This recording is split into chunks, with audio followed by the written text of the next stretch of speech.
நபி அவர்கள் அர்க்கம் ரலியல்லாஹு அன்ஹு அவர்களின் இல்லத்தில் நுழையும் முன்பே சத்திய மார்க்கமாம் இஸ்லாத்தில் தன் பயணத்தை தொடங்கியவர்.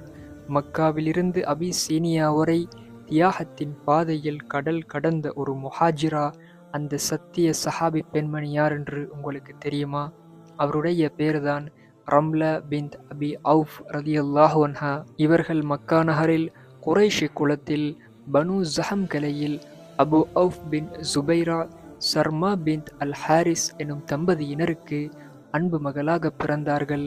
மக்காவின் வீதிகளில் வளர்ந்த ரம்லா ரலியல்லாஹு அன்ஹா அவர்கள் ஆரம்ப காலத்திலிருந்தே இறை வேதமாம் குர்ஆனை ஓதுவதிலும் அதன் கட்டளைகளின்படி தன் வாழ்வை செதுக்கிக் கொள்வதிலும் மிகுந்த ஆர்வம் கொண்டிருந்தார்கள்.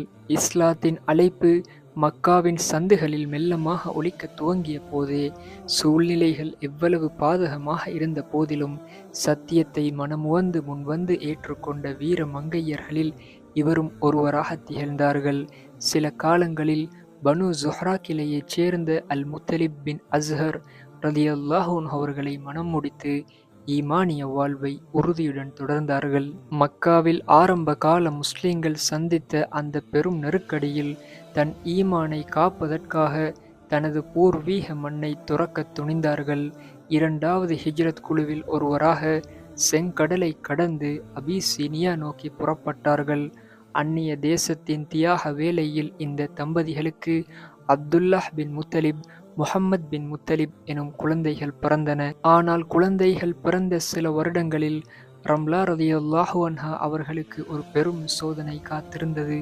தனது கணவர் அல் முத்தலிப் ரலியல்லாஹு அன்ஹு அவர்கள் தனது கண்களை மூடினார்கள்.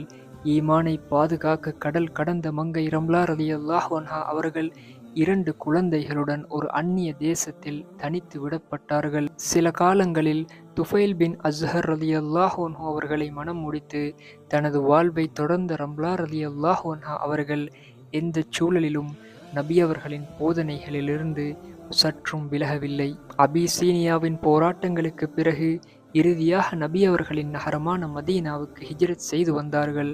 தனது வாழ்நாள் முழுவதும் குர்ஆனின் நேசத்திலும் நபி அவர்களின் பொன்மொழிகளை பாதுகாப்பதிலும் தன்னை அர்ப்பணித்துக் கொண்டார்கள்.